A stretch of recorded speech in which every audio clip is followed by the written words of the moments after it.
За сайн байцгаана уу. Юуны өмнө энэ хүү хурлыг санаачилсан зохион байгуулж байгаа мөн оролцож байгаа Монгол хэл хүчтэй илэгтэй бүх хүмүүст талархлаа илэрхийлье. Ингээд Харвард их сургуульд Монгол хэл хүчгийг анхлан заасан түүх хэмээх хэлтгэлээ хэлцүүлье. За Харвард их сургуулийн Монгол судлалын хөтөлбөр хамгийн анх нь Харвард их сургуулийн дэргэд Харвард Йенчин институт буюу Харвард Йенчиний хүрээлэн гэж энэ эрдмийн нэг байгууллага үүсгэн байгуулагдсан толгойтой байдаг юм. 1928 онд энэ үнийг үндэслэсэн. Энэ Чарльз М. Холл гэж энэ хүний гэрээсэлж үлдээсэн хөрөнгөөр энэ хүн өөрөө ерөөсөө ихнэр хүүхэд байхгүй бүх хөрөнгөө боловсролын үйл зорилгод насарсан. Тэгээд энэ хүний хөрөнгөөр энэ хүү хүрээлэнг байгуулжээ. За тэгээд 28 онд байгуулчаад хамгийн анхны захирлаа 34 онд сонгож Сергей Елисеевийг сонгож анхны захирлаа болгосон. Энэ хүн Сергей Елисеев ерөөсөө Харвард их сургуулийг Аз судлалын хамгийн том төв болох төвүүдийн нэг болгоход онцгой байгуулсан байна. Энэ Орос гаралтай Попе Клизбис хоёрын харилцсан бичилсэн захидал дээр л дандаа орсоор нь л дуудана. Сергей Григорьевич гэдэг. Сергей Григорьевич Елисеевич нэртэй байсан. Яагаад нэртэй байсан гэж хэлээд байгаа хэрэг Францад цагаачжилсан орсуудыг ингэж нэрийг нь Франц болгодог шүү дээ. Serge Елисеев гэдэг хоёр F-тэй болгоод ингэж. За тэгээд энэ Октябрийн явцлаас цугтаж Парис гарч ирсэн алдартай Япон судлаач хүн л дээ. Энэ Токиогийн эзэн хааны их сургуулийг хамгийн анх төгссөн цагаан харьцан хүн.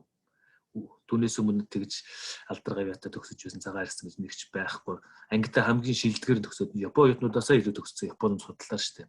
Тэгээд сургуулийнхаа төгсөлтөн дээр эзэн хааныг бүхийчээд эзэн хааныг орж ирэхэд бүхийж ёсолчод дээшээгээ ганц хором өндийгöd царайг нь харж чадах эрхтэй 3-4 хүн оюутан төгссөн нэг нь Сергей Елисеев гэж байгаа.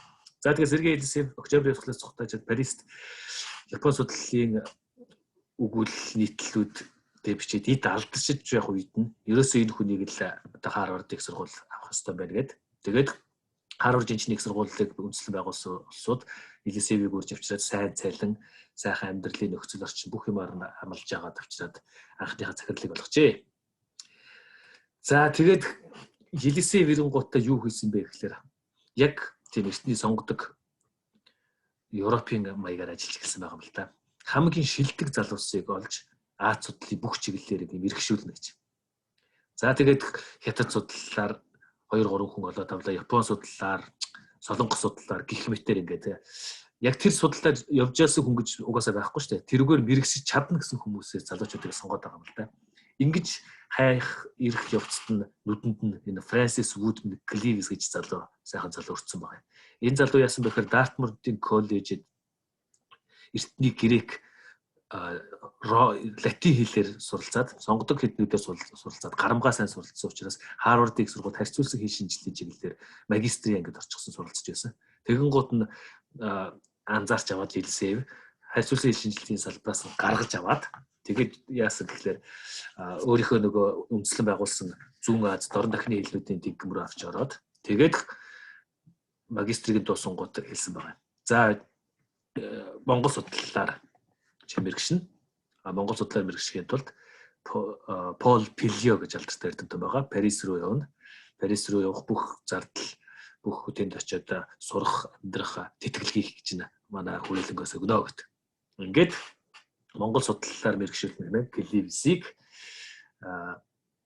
Пильо руу явуулжээ.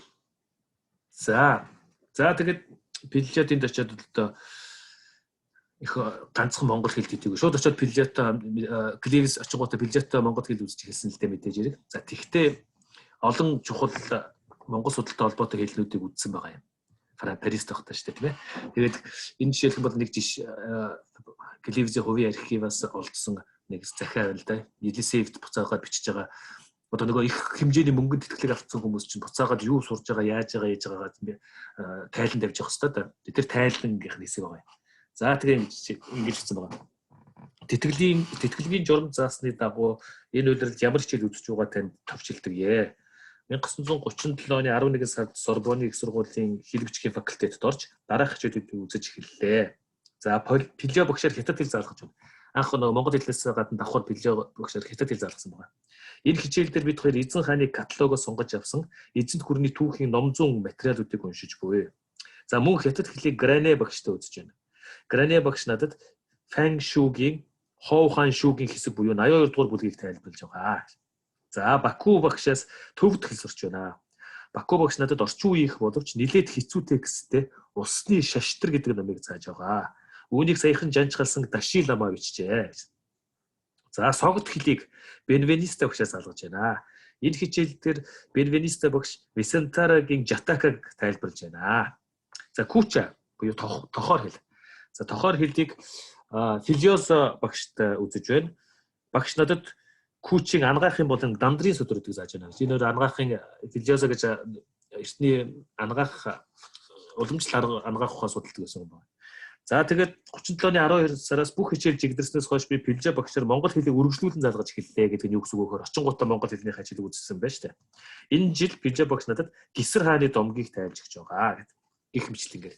За энийг ягаад энийг би нарийн хэлэг өгөхдөр монгол хэл бичиг заасан Кливсийн Харвардд монгол хэл бичиг заасан хичээлийн агуулга үүх түүх нь энэ өөрийнх нь сурсан арга барилтай холбоотой учраас юм тийм хэлээд байгаа. За тэгээд Пилжа чинь тэгээд тэндээсээ шууд Пилжа өвшөө Кливс Пилжатоос сурчаад шууд буцаж ирээд хичээлээ заагаад хэлсэн юм биш л те. Тэндээс нь маш сайн суралцж байгаа. Тэгээд онлын талыг их сайн сурсан гэж үзээд нөгөө Елисев чинь дахиж тэтгэрийг нь үргэлжлүүлж гардуулаад шууд чааш нь Америкт өрүүлгүүгээр тэр чигээр нь чааш нь Транссибирийн галт тэргээр Бээжин рүү явуулчихсан. Евразиг нефт дайраад Бээжинд ирээд тэгээд тэнд Мостерт шав орж байгаа юм л да. Тэгээд Пилжа Мостерт гэж хоёр агуу хүнээс монгол хэл сурж байгаа. За тэгээд тэнд байхдаа бас монгол багштай болсон.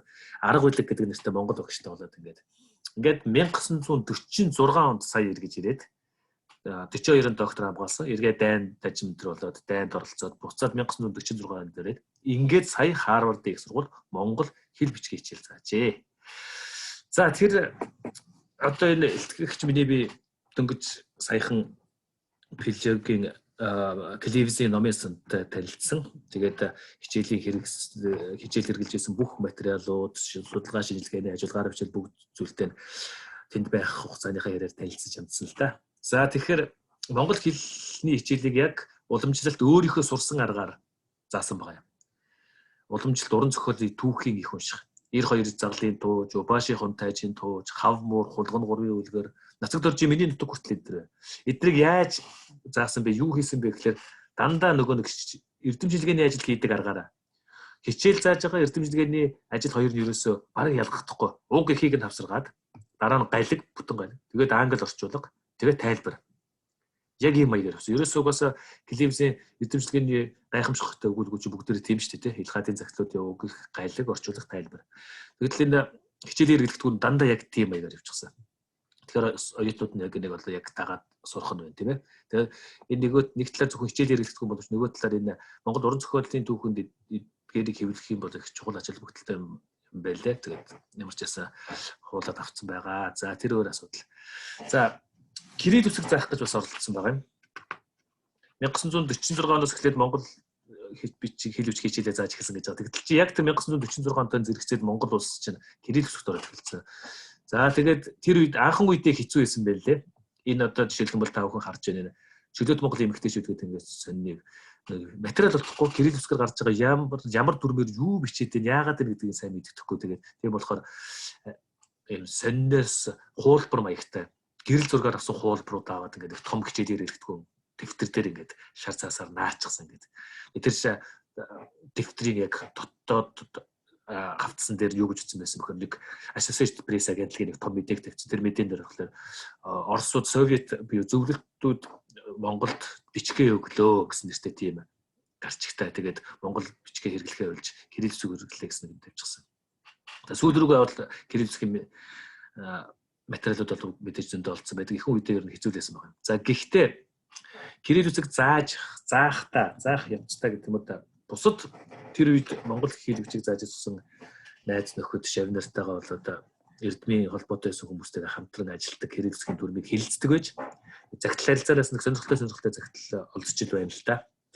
За жишээлх юм бол онон өргөнгөө энэ үед Жорж Тауны их сургууль дээр юу хийжсэн. Монгол уншилтын сургачиг хийжсэн. Тэгээ онон өргөнгөө байнга цагтлж байгаа асуугаад клист ингээд энэ ингэсэн байна. Яг ийм ном эрэхтэй байна надад ч гэдэг юм. Одоо шилэн бол энэ цагтл дээр Эренчиногийн монгол хэлний сургачиг гэдэг Учебник Монгольская языка гэдэг сургачиг Кирилл үзэгчдэр үзсэн. Тэр надад хэрэгтэй байна гэдэг. За тэгчээд хамгийн гол нь онон өргөнгөө бол нэг сони юм ажилласан байгаа юм л да.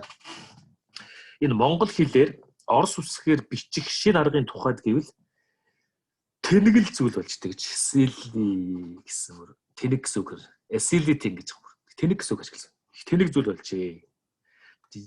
Учир нь орсууд өөрсдийн үсэг аргаа монголчуудад тохирох хэсэг тухайд хайхарсан ч үгүй. Зүгээр л юу байгаа бүгдээ тэр чигээр нь монголчуудад өгөхийг хүссэн байна гэж. Нөгөө хатуу зөөлний тэмдэг 61 хагас бүгдээр ингэ өгчжээ гэсэн. Жишээлбэл хатуугийн тэмдэг, зөөлний тэмдэг гэдэг энэ хоёр үсэг байна гэдэг. Тэгээ энэ дотор жишээ тавьж байгаа. Явъя гэхийг зүгээр л грилэр гэж чад хатуугийн тэмдэгтэй. Явъя гэд ийм багтал болно гэж. Хонь гэхэд одоо нэр HONI хони гэхэд болно. Өрд гэхийг бол зүгээр өрөд гэд зөөлний тэмдэгч байхад болчихно өрөд гэд. Ийм болчих зүйлийг одоо ингэсэн байж таа. Тэгээд өргөжлүүлээд ингээд зааж байгаа бол та ярьж байгаа бол та энийг дэвшлээ. За тий одоо бари одоо үнэхээр тэр зөөлний тэмдгийг одоо бари гэд бари гэхэд тэр Б-92-ийн хооронд Аг зөөлрсөн урагшилсан Аг тэмдэглэх гээд байгаа бол тэрийг заавал тэр зөөлний тэмдэгтэй тэмдэглэх шаардлага байхгүй. Тийм их хэрэгцээ байх юм бол нар дээр 2 цагтай урагшилсан ийм агаар тэмдэглэж болно. Өөр Монголын ийм аялгууд яг ийм маягаар ярьд юм аа хэлд юм аа гэдэг. Тэгээд за би одоо хэл шинжээч хүнтэй хэл шинжлэлийн яриад явахтай гэсэн маягтай. Гэхдээ нарийн ажиглалт ингэж явуулсан байгаа. Өргөд зөрүүлээд ингэж телевизийн захиад болохоор харин тийм ээ сэтгэл дундуур нь Попетер энэ тухай ярьж байгаа хоёулаа сэтгэл дундуур байна. Тэр Монгол энэ дүрмийг зохиож байгааг нь одоо Попег өөрийнх нь шав юм гинэ гэсэн нэг захиагаад дамжсаргал хэлж байгаа юм л да. Шав юм гинэ гэдэг. За тэгээд монгол хэлнийх нь шалгалтууд их сонирхолтой юм билэ. Эндээс одоо миний энэ удаагийн илтгэлийн гол дүгнэлт гарах гэдэг. Харвард их сургуульд монгол хэл сурч байгаа Америк оюутнууд 40-50 оны үеийн ярьж байна тийм ээ. Одоо монгол хэл сурч байгаа монгол хэлний анги оюутнууд манай улсын Монгол улсын боловсролын их сургууль, Монгол улсын их сургууль, за өөр монгол хэлний ангитай Улаанбаатар их сургууль гэх олон сургууль байгаа. Энэ сургуулийн оюутнууд юу үзэж байгаа вэ? Ямар шалгалт өгж байгаа вэ гэдгээ шалгалтынхаа материалыг энэ Харвард их сургуулийн Америк оюутнуудтай нэг харьцуулаад үзүүлэх сонирхолтой дүгнэлт гарч магадгүй юм шиг байна. За би энд ганц хоёр жишээ уншиж игээ танаас. Энэ шалгалтын материалуудыг нь би тэр нөгөө түрүүчийн яриад байгаа архив номын сангаас нь олсон юм л да. 1949 оны 5 сард бичгээр явах шалгалтаа гэж бичиж байгаа. За 9 зүйлийн асуулттай. Асуулт болгоныг 15 минут биелнэ. Эхний 4 асуулт, 3 асуулт 30 минут биелнэ гэж байгаа. За нэгдүгээр асуулт.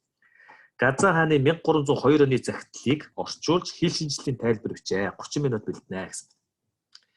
За миний энэ даалгаврыг ингээд энэ шалгалтын материалыг хэлэхэд та бүхэн манай ихтэй сургуулийн багш нар энд сууж байгаа бол танаа оюутнууд энийг ийм даалгавар өгвөл хийж чадах үгүй юу гэдгийг харьцуулаад бодож ивэл сонирхолтой байж магадгүй шүү.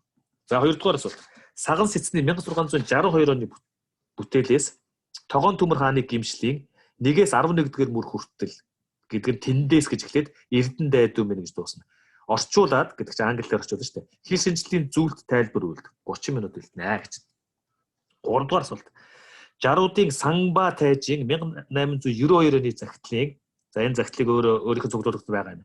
1-ээс 11 болон 27-р мөрийг орчуулж хэл шинжлэлийн тайлбар хий 30 минут үлдэнэ гэж. За энэ дандаа нөгөө яг өөрийнх нь хийдэг шинжлэх ухааны арга оюутнуудаас хүмүүжүүлсэн сургасан тийм ээ тэрийг гэж. За 4-р асуулт нь. Монгол хэлний авиа зүй судлалт Монголын нөөц төвчний ач холбогдлыг хэлэлцгээе. 15 минут бэлдсэний дараа нэгээр. Авиа зүй судлалт нөөц төвчний ач холбогдол нөлөө. За 5-р асуулт. Монгол хэл аялгуудыг жагсаан бичээд дуртай хоёроо сонгон авиа зүйн онцлогийг нь харьцуул гэж байгаа. Ийм улсын шалгалтын асуулт байна. 6-р асуулт. За А гэж байгаа. 6-гийн А дараах судлаачдыг тодорхойл гэдэг. Котвич, Мостерт, Попе, Рамстед гэсэн дөрвөн монгол эрдэмтдийн нэвшсэн. Б. Тэдний монгол судлалын ажлыг товч тайлбарлав. 15 минут үлдэнэ гэж. За 7. 13-аас 15 дугаар зууны үеийн Монгол хэлний соёлын түүхийг товч тэмдэглэн бич гэж. 13-аас 15 дугаар зуун шүү дээ. За 8 дугаар асуулт. Эртний Монгол хэлэнд үгийн эхний ээч нэ х хөндийнхээ үгүй болсон хувьслыг нөлөө холбогдлыг харьцуулсан алтай хэл шинжлэлийн хүрээнд дүгнэн бич. Үүнийг 15 минут хэлнэ гэж. За 9 А-д нь А, Б хоёрын аль нэгийг сонгоно гэж байгаа. А, Б хоёр асуулттай тэрнээс аль нэгийг сонгоно. За А, та Урал алтай онолд итгэдэггүй. Урал алтай хоёр хэл нэг хэл байсан тэр онолыг тийм ээ. Итгэдэг бол яагаад? Үл итгэдэг бол яагаад гэж.